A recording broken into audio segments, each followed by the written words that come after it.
যে আর কি দর্শককারী তাদের বাড়িতে আর কি ভাড়া থাকতো এনামুলের বাসায় স্বাধীনেরা মানে কি বাসা ভাড়া থাকতো। স্বাধীন কর্মকর্তা যেহেতু বেকার ছেলে বিয়ে করছে, এর লাইগা কাজ কামের লাইগা সকালবেলা থেকে বাসা থেকে বের হয়, রাতের বেলা আবার যা, বাসায় বউ থাকে তার একা। এর আগের বার মেসেঞ্জারে বারবার প্রস্তাব দিছে, এটা প্রমাণ সহ আমাদের কাছে আছে। তখন এলাকার কিছু বড় ভাই চারি জাগর আছে, সবার কাছে জানানো হয়েছে, তারা কিছু সবাই মিলে একটা বিষয়টা করে দিছে। কিন্তু আজকে দুপুরেও কাহিনী করছে, এত কিছু খুলে বলে নাই, কিন্তু পরবর্তীতে মেয়ে আর কি দর্শককারী নিজে ওইটা স্বীকার দিছে যে ওই দর্শক করছে। ঈদ আসবে, সাথে ক্যাশব্যাকও আসবে। নিজের বা প্রিয়জনের জন্য কেনাকাটায় এবারও নগদ পেমেন্টে পাচ্ছেন দারুণ ক্যাশব্যাক। তাই যাই কিনুন, পেমেন্ট করুন নগদে।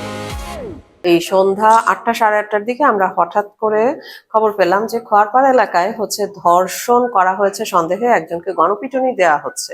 আমরা তাৎক্ষণিকভাবে আমাদের যে ফোর্স পাঠিয়ে দেখি যে সেটা সাফিসিয়েন্ট না, আরো ফোর্স যায়, এবং যেই যাকে ধর্ষক সন্দেহে গণপিটুনি দেওয়া হচ্ছে তাদেরকে আমরা তাড়াতাড়ি তাকে আমরা তাড়াতাড়ি রেস্কিউ করার চেষ্টা করি। তো এই বিষয়টা মানে এলাকার উত্তেজিত যে জনতা তাদের মধ্যে যে একটা ক্ষোভ তৈরি হয়।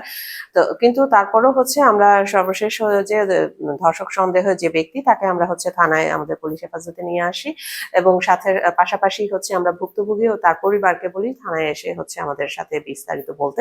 তো আমরা ভুক্তভোগী এবং তার পরিবারের বক্তব্য শুনেছি এবং তাদেরকে মামলা করার পরামর্শ দিয়েছি। বিষয়টি যে এখন আমরা তদন্তাধীন অবস্থায় আছি। মামলা যখন রুজু হবে পাশাপাশি আমরা আমাদের তদন্ত প্রক্রিয়া চলমান রেখেছি।